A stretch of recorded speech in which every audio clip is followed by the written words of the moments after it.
রাতে ঘুমানোর আগে ছোট্ট একটি সূরা পড়লে 1000 আয়াত তিলাওয়াত করার সওয়াব হয়।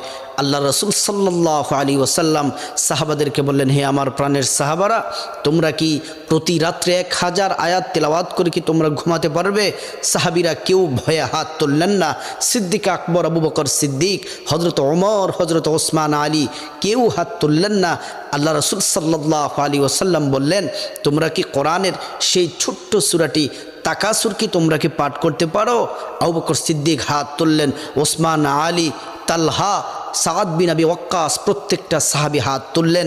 আল্লাহ রাসূল বললেন, ঘুমানোর আগে তোমরা যদি সূরাতুত তাকাসুর, আলহাকুমুত তাকাসুর হাত্তা যুরতুমুল মাকাবির, এই সূরাটি পড়ে যদি তোমরা যদি ঘুমাও, তাহলে তোমরা 1000 আয়াত তেলাওয়াত করলে যে সওয়াব হবে, এই ছোট্ট সূরাটি পড়ে ঘুমালে তোমরা তত বেশি সওয়াব পাবে। আল্লাহ তাআলা